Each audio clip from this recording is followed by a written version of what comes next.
Hello दोस्तों NCERT science series में आपका बहुत बहुत स्वागत है। दोस्तों इस वीडियो में हम लोग कोशिका के बारे में जानेंगे जो क्लास 8 का 8वां चैप्टर है। तो चलिए कोशिका से संबंधित हम लोग बहुत सारे कॉन्सेप्ट को जानते हैं, समझते हैं। पहला पॉइंट है दोस्तों, कॉर्क क्या होता है। देखिए कॉर्क क्या होता है। कॉर्क जो होता है पेड़ का जो छाल होता है उसी को हम लोग क्या बोलते हैं, कॉर्क बोलते हैं। ठीक है, तो कॉर्क जो होता है पेड़ की छाल का एक भाग होता है, उसको हम लोग कॉर्क बोलते हैं। रॉबर्ट हुक ने कॉर्क की पतली स्लाइस में क्या देखा। देखिए रॉबर्ट हुक ने क्या किया, कॉर्क का एक पतला स्लाइस लिया, लेयर लिया और उन्होंने एक माइक्रोस्कोप बनाया था जिसकी मदद से उन्होंने देखा तो पाया कि उसमें छोटे छोटे बॉक्से हैं, कोष्ठ युक्त हैं और ये जो पूरा कोष्ठ युक्त जो एक दूसरे से मिले हुए थे ये कैसे लग रहे थे, ये मधुमक्खी के छत्ते के समान दिखाई दे रहे थे। ठीक है, और ये जितने भी छोटे छोटे डब्बे थे उसको रॉबर्ट हुक ने क्या बोला, कोशिका बोला। ठीक है, तो रॉबर्ट हुक ने कॉर्क की पतली स्लाइस में छोटा छोटा डब्बा देखा, बक्सा देखा। ठीक है, और उसको क्या बोला, कोशिका बोला। और जितना भी बक्सा था उस सब मिलाकर कैसा दिख रहा था, मधुमक्खी के छत्ते के समान दिखाई दे रहा था। यहाँ पे आप देख सकते हैं। ठीक है, मधुमक्खी का छत्ता जैसे होता है वैसे ही ये दिखाई दे रहा था। अगला है कोशिका क्या होता है। देखिए पूरा जो लाइफ है, ठीक है, वो एनिमल हो, प्लांट्स हो, कोई भी हो, कोई भी लाइफ जो है छोटे छोटे मूलभूत इकाई से बना है जिसको हम लोग क्या बोलते हैं, कोशिका बोलते हैं, सेल बोलते हैं। तो सेल जो होता है लाइफ का सबसे फंडामेंटल, फंक्शनल और स्ट्रक्चरल यूनिट होता है, इकाई होता है। मतलब ये संरचनात्मक इकाई होता है, इसी से पूरा बॉडी जो होता है तैयार होता है। कोशिका से टिश्यू बनता है, टिश्यू से ऑर्गन बनता है, ऑर्गन से ऑर्गन सिस्टम बनता है और ऑर्गन सिस्टम से कोई भी एक एनिमल, ठीक है, या प्लांट्स तैयार होता है।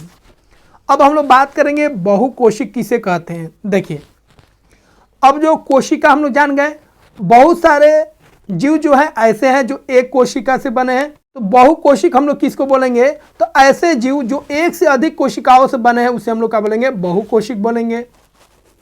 जैसे ह्यूमन हो गया, एनिमल हो गया, ठीक है, ये सब बात करेंगे। एक कोशिक किसे कहेंगे, तो ऐसा जीव जो एक कोशिका से बना है उसको हम लोग एक कोशिक जीव कहेंगे। जिसका एग्जाम्पल आपको ध्यान रखना है, एक कोशिक जीव का उदाहरण कौन कौन है, अमीबा और पैरामीशियम, ध्यान रखिएगा। इसके अलावा भी होता है लेकिन दो एग्जाम्पल आपको ध्यान रखना है। तो अमीबा और पैरामीशियम जो होता है वह एक कोशिक जीव होता है, एक कोशिका से बना होता है। ये जो है आप देख रहे हैं ये अमीबा है और ये जो आप देख रहे हैं वो पैरामीशियम है, दोनों एक कोशिका से बना होता है।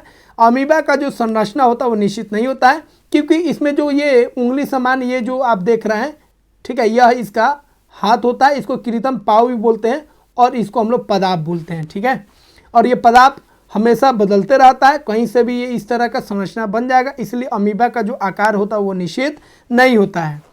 अमीबा होता है, अमीबा क्या होता है, एक कोशिका जीव होता है।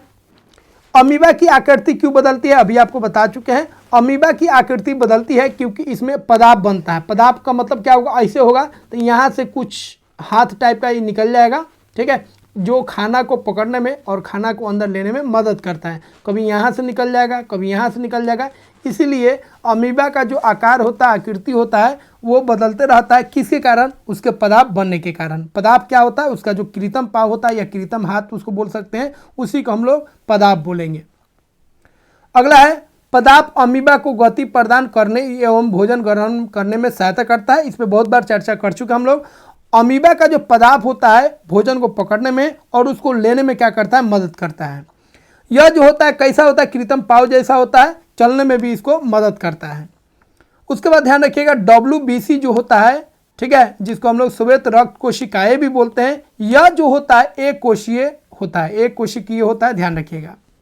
अगला बिंदु है कोशिकाएं का सामान्यतः आकार होता है। तो देखिए जो भी कोशिकाएं हैं उनका आकार जो है गोलीय हो सकता है, चपटी गोल हो सकता है अथवा लंबी हो सकता है। ठीक है, तंत्रिकाएं कोशिका कैसी होती है, याद रखिएगा, जो भी मतलब मस्तिष्क का जो भी कोशिका है वो कैसा होता है, तो इसके जैसा होता है। ठीक है, ये मस्तिष्क का कोशिका है और ये कैसा होता है, लंबी शाखान्वित होता है, इसमें शाखा टाइप का होता है, ब्रांच टाइप का होता है और ये लंबा होता है। और सबसे लंबा जो कोशिका होता है यही होता है तंत्रिका कोशिका है। रक्त कोशिकाएं कैसी होती है? रक्त कोशिकाएं जो होती है यहाँ पे आप देख सकते हैं गोलाकार होती है।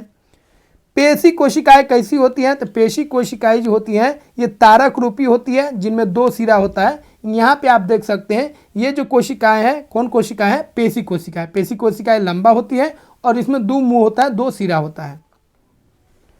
अगला बिंदु है सबसे छोटी कोशिका कौन होती है? तो सबसे छोटी कोशिका जो होती है माइकोप्लाज्मा होती है और छोटी कोशिका का जो आकार होता है 0.1 से 0.5 माइक्रोमीटर के बीच में होता है।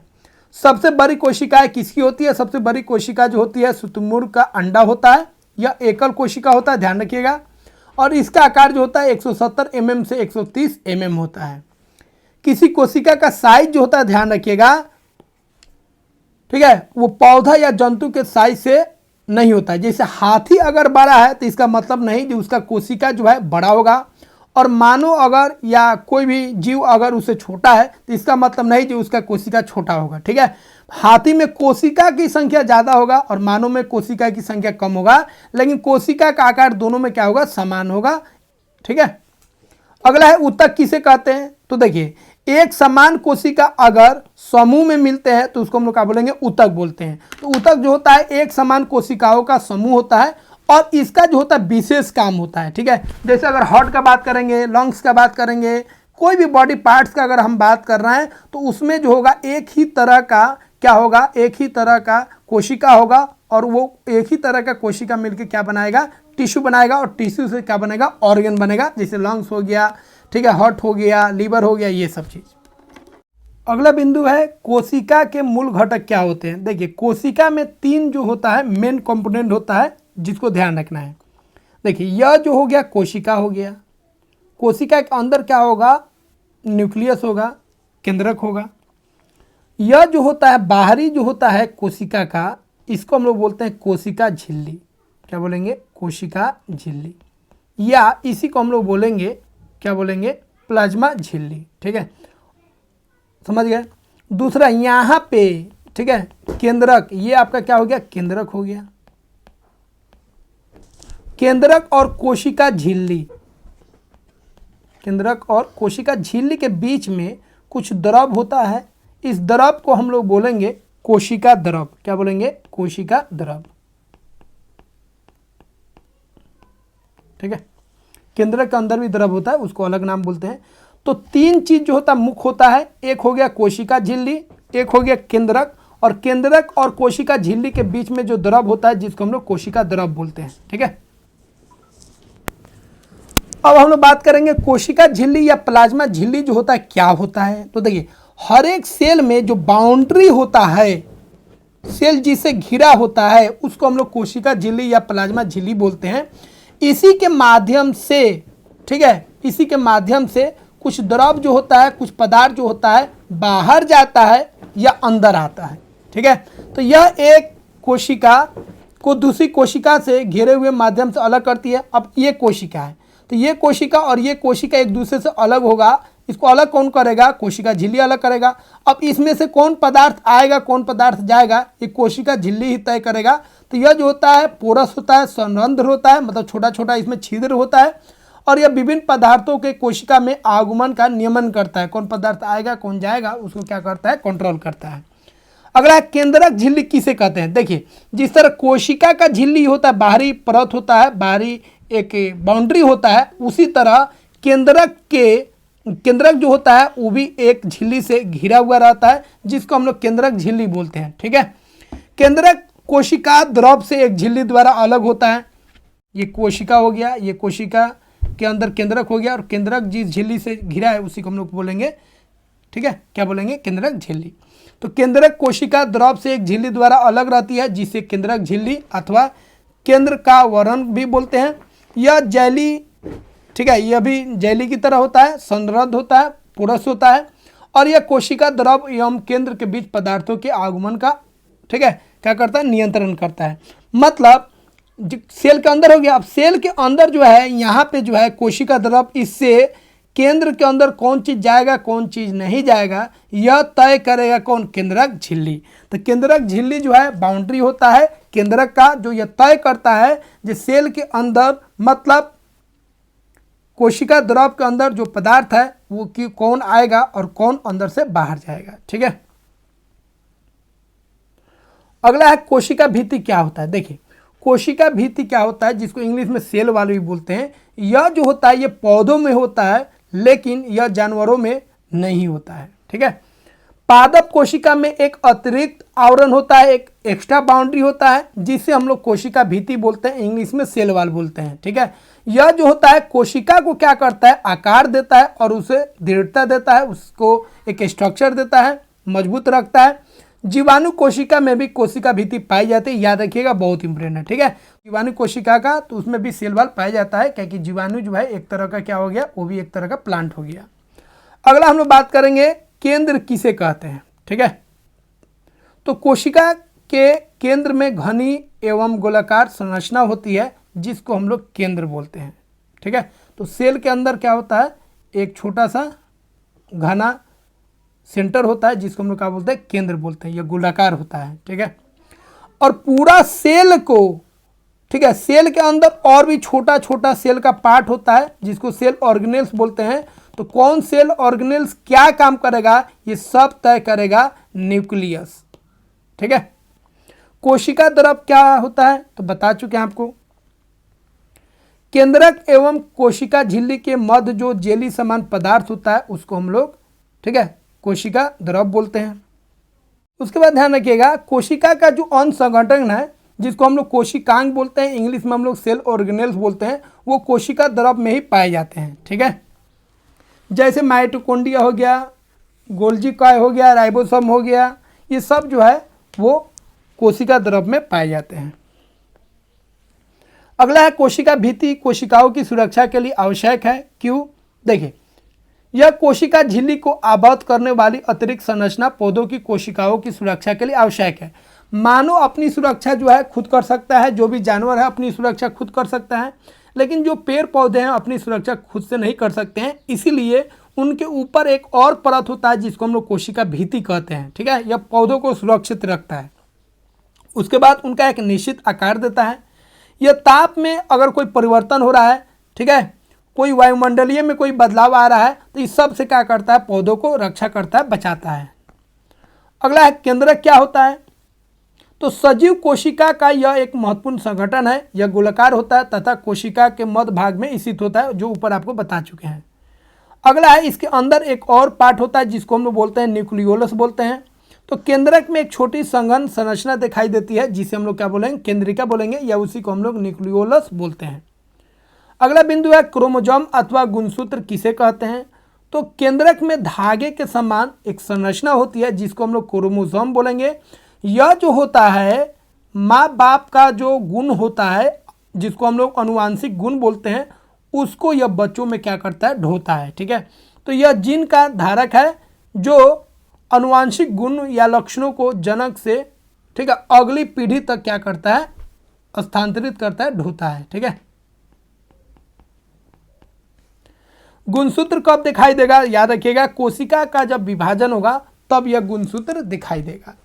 जीव द्रव या प्रोटोप्लाज्म जो है किसको बोलते हैं, तो याद रखिएगा सिंपल चीज, जो कोशिका द्रव था, कोशिका द्रव, और जो केंद्र का द्रव था, ठीक है, केंद्रिका द्रव, दोनों को मिलाकर हम लोग बोलेंगे, क्या बोलेंगे, जीव द्रव।